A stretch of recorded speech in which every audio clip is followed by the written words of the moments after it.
आज आम बनइबा white sauce chicken pasta एटा पुणी क्रीमी आउ टिके चिजी वाला ठीक अच्छे। तो ये मोर पानी गरम ही आसीला से गोटे चमच लुण पकई देइथिली आउ गोटे चमच तेल पकई देइथिली। एठी मोर बॉयल ही आसीला पास्ता तो मुझे स्टेनर रे छाणी देइछि छाणी ठंडा पानी रे ताको धोई देइथिली। आउ मुझे चिकन को मैरिनेट करके रखी आगुरी से अदा रसुण पेस्ट गोलमरिच गुंड अल्प लुण पकई देइथिली। पैन गरम होला परे अल्प टिके तेल पकईकी पैन में पकई देइथिली। चिकन अल्प टिके फ्राए हो आसला मु आउ थे टिके भल भाव फ्राए होगापी छाड़ देइथिली। एबे पूरा चिकन फ्राए हो गला तो गोटे प्लेट को मु काढ़ी नेइछि।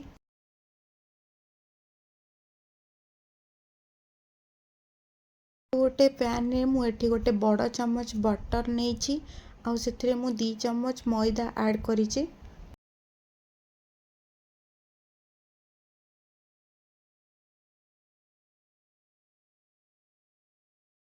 अल्प अल्प क्षीर पकईकि मुझे हैंड व्हिस्कर भल भाव गोल नहीं। और जदि आम एकाथरके सब क्षीर पकईदेवा तो लम्स भी रही पारे। तो मुझे अल्प अल्प करके बहुत भल भाव गोल नहीं आउ से अल्प किसी लुण आउ किसी चीनी भी पकई देइछि। तो एबे मोर पूरा रेडी हो गला पूरा क्रीमी क्रीमी टेक्सचर हो जाइए। तो एबे मु ताको गोटे बाउल को काढ़ी नौछि। अल्प किसी रसुण को मुझे छेची नहीं गोटे पैन रे मु बटर पकई देइथिली आउ रसुण छेचा रसुण को मुझे पकई देइछि। टिके फ्राए होला परे मुझे रखिथिबा मशरूम कैप्सिकम पियाज आउ स्वीट कॉर्न को से पकई देइछि।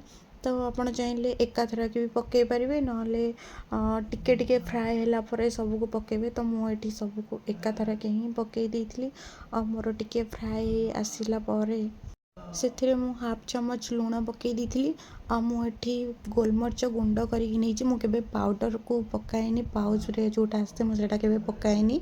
तो सब घरे गुंड करके ही पकाए। तो मुझे गोलमरिच गुंड नहीं गोटे बड़ चमच आउ से मुझे ऑरिगेनो पकई देइथिली। जेहेतु मो पाखे 2टा ऑरिगेनो थिला मु 2टा को मिक्स करके पकई देइथिली। एबे हमें ऐड करवा व्हाइट सॉस पकईकी टिके भल भाव गोले नहीं।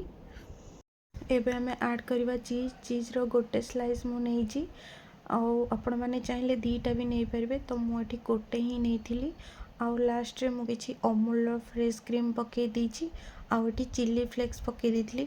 आपण मैंने देखिकी जानी पारुथे केते बढ़िया देखा जाउछि आउ खाइबा ପାଇଁ भी बहुत ही भल टेस्ट थिला और बढ़िया स्मेल भी आसुथिला। और जदि भी मो वीडियो भल लगी थाए ताले आपण मैंने लाइक शेयर सब्सक्राइब करेंगे। हाँ आउ मते केमती हेइछि सेटा भी लास्ट रे मते कमेंट रे जणाइबे। और जिते मु खायापी मोर नहीं ना लास्ट में टिके मोर ऑरिगेनो पकई देइथिली। आपण माने यदि लास्ट खाइला टाइम रे जदि ऑरिगेनो पकेबे तो तार टेस्ट आहुरी बढ़िया पूरा माने जबरदस्त हो जिवो। तो आपण माने एमती थरे ट्राए करंतु मु जेमती करिछि आपण माने सेमती थरे करंतु। तो मते कमेंट रे निहाती जणाइबे जे केमिति लागुदिला आउ आपण माने भी थरे ट्राए करंतु जेमती बनौछि। और जदि वीडियो भल लागि थाए ताले सब्सक्राइब करिवे।